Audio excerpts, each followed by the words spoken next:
Hello everyone, I'm Hash Brown and welcome back to the beginning of the end. The Endwalker Dungeon Lore series, that is. With the ominous prospect of the threat of the final days looming since our last excursion, the great dark and glowing towers seem to be their harbinger. With investigations at Pagwaltham resulting in a severely wounded Arenvold, it can be said with certainty that the towers pose a threat to the various allied tribes of the regions they appear in, forcibly summoning their respective deities as primals when threatened, and tempering any that approach them in favour of Garlemald. Today, we'll go through one of these towers in particular, so happening to be the first dungeon in Endwalker, the Tower of Zot.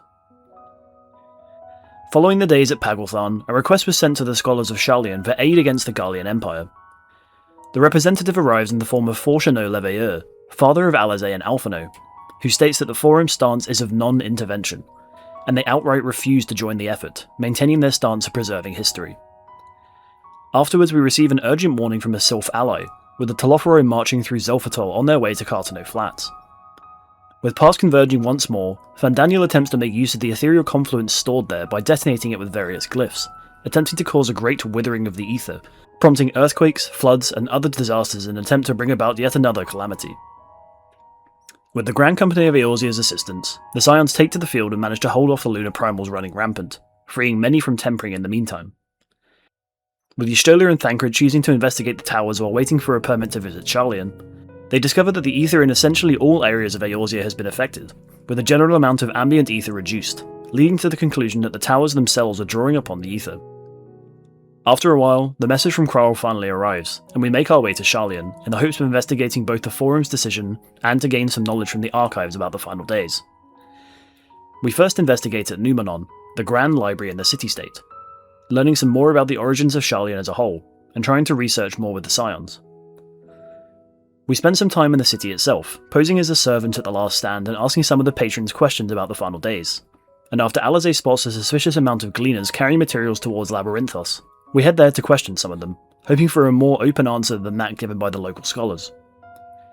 We spend a good amount of time investigating the upper and middle levels of the facility, questioning the gleaners, Erenville in particular, about the goings-on of various orders of different animals, foodstuffs and seeds being sent there.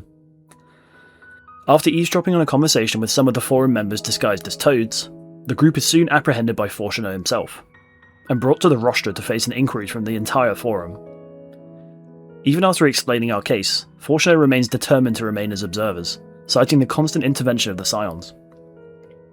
After an interruption from Montichan calling for fair and quick action, the forum decide to vote to impose measures upon the Scions.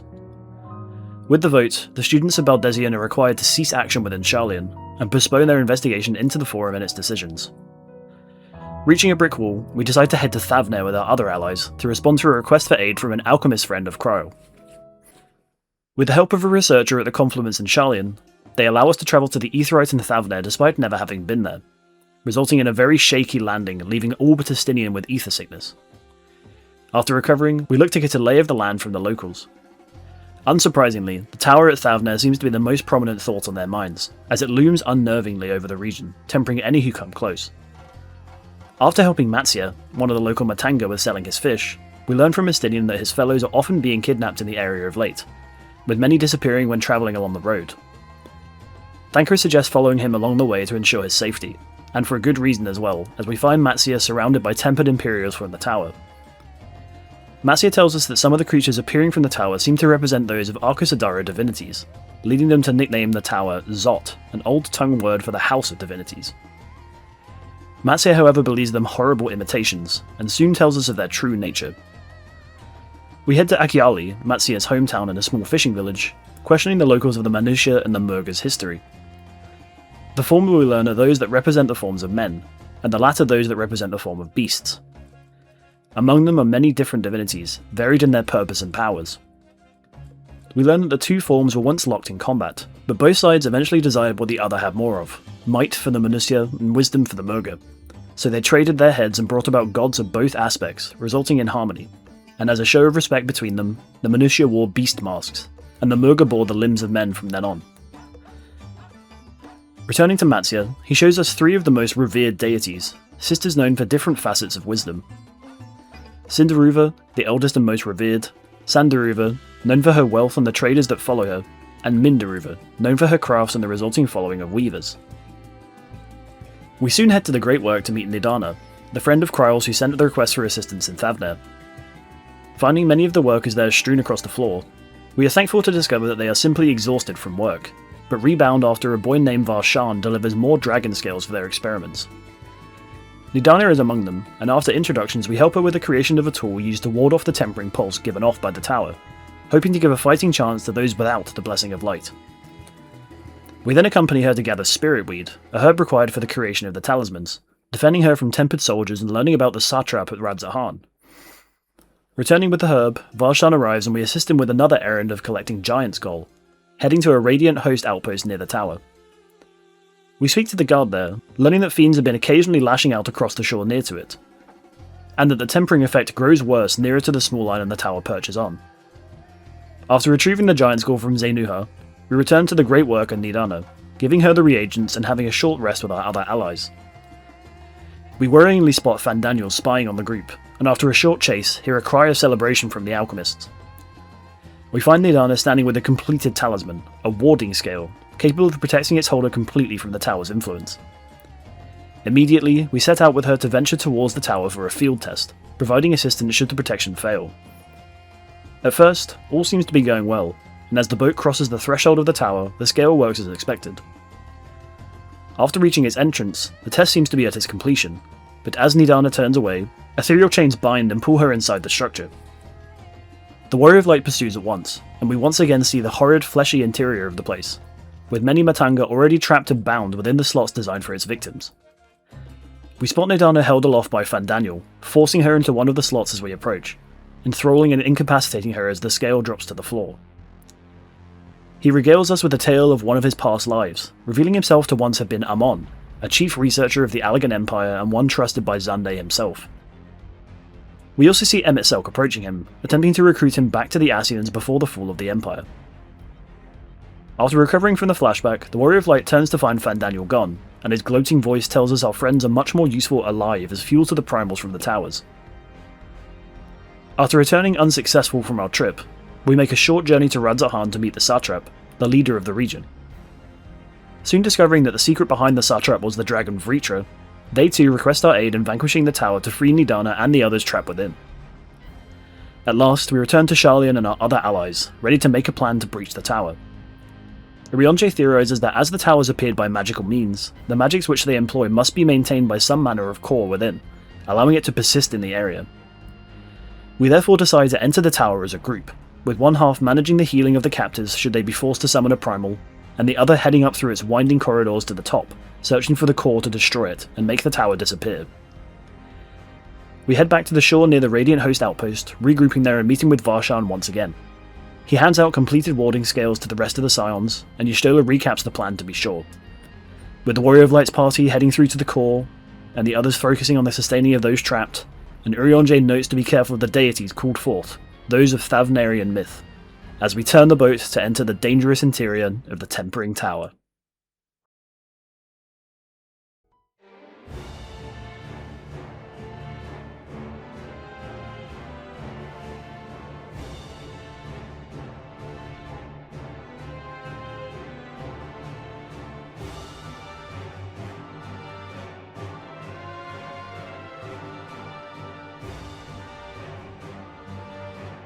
Within the tower's interior, we begin our climb with the rest of the Scions, and as expected face resistance from many of the tempered Imperials stationed within.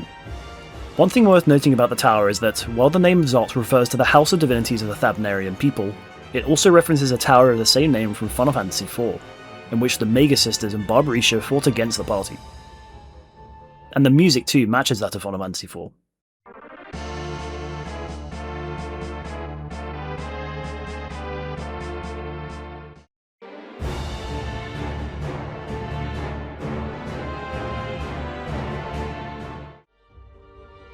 As we proceed up the nearby ramp, we discover the place where Nidhana was absorbed into the tower, now one of the captured Matanga. Moving across the bridge, a glowing light appears on the large pillar across the way, with Urianger noting the surge of ether akin to a summoning. Sure enough, three forms spring forth from the pillar, those of the Manusya of Arkosadara faith. With the summoning complete, many of the captured people's face being severely weakened from the ether required, and the party focused on healing drops to a nearby platform to begin aiding them. The rest push up through the tower until reaching Ingenuity's Ingress, facing the first of the 3 Manusya there. Mindaruva, known for her great skill as a crafter, also unleashes tricky and terrible magics upon the group. As well as using the usual mix of ice, fire, thunder and poison spells, the sister uses a technique to transmute her spells across the platform, sending them in the small orb where they unleash at their destination, forcing the group to dodge away and towards each of them in turn. After avoiding them successfully, the sister staggers and notes our defiance before leaping away and allowing us to the upper floor. The level above appears to have a much more flesh-like interior, with more Imperial machines and men lurking in several rooms to the top. Tackling them and proceeding through the new openings, we reach Prosperity's Promise and find the second sister, Sandaruva, awaiting us. Similar to the first, she unleashes a variety of magics, but also wields a spear, with which she uses various abilities that share a name with several of the 8 classical Siddhi, or Ashta Siddhi, based on the belief of the same name within real-life Hinduism. Firstly, we see Isitvar Siddhi, a mighty spear thrust directed at the hardiest party member, relating to the ability to control all material objects and nature itself in Hinduism. Secondly, we see Prapti Siddhi, a quick spear dive towards the group, the name meaning the ability to access any place in the world. Lastly, we face the Prakamya Siddhi, a twisting spear dive underneath the sister, relating to the ability to realize any of one's own desires. Following these spear attacks, she unleashes Manusya's Stop to hold the party in place, forcing them to bear the brunt of the Prapti Siddhi. She then casts a Manusya Confuse, befuddling the group as they see each other as copies of Sandaruva, and vanishing only to reappear with a handful more copies, with the Ruon being the only one not to be gesturing or moving around. The rest return to their forms as explosive orbs, blasting around them and catching any unaware adventurers out. After tackling this tricky tactic once more, Sandaruva 2 staggers and leaps away, allowing us to reach the top floor of the tower and the source of the etheric presence. The floor teems with some of the more mighty Magitech machines, with a tentacle-like structure lashing away to allow us past after felling them. After destroying a large Magitech weapon, we finally encounter the third and final sister guarding the tower, seeing the large glowing structure behind it as our target.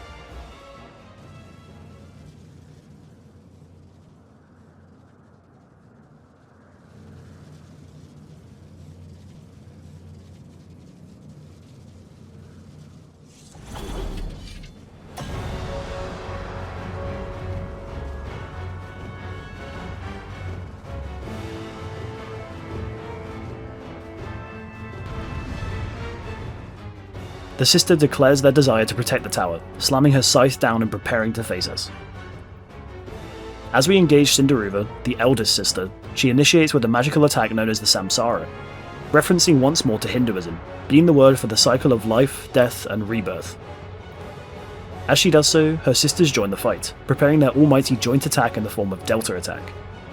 The Mega Sisters within other Phonomancy entries also commonly use this attack in various forms, but in our case, the 3 sisters reflect one another's magic, and while doing so, the 2 younger sisters assault the group with their attacks. Reflecting the ice, thunder, and fire magics from Mindaruva, they unleash in turn, causing mayhem across the platform with falling ice, forcing the group together to absorb a mighty blast of lightning, or similarly forcing them apart to avoid fiery explosions. After tackling Sandaruva, the key part of the Delta attack is cut off, allowing the party to handle the other 2 sisters individually, while they cast their own magics once again. After felling the 3, they all glow and fade, clearing the way for us to handle the tower's tempering waves.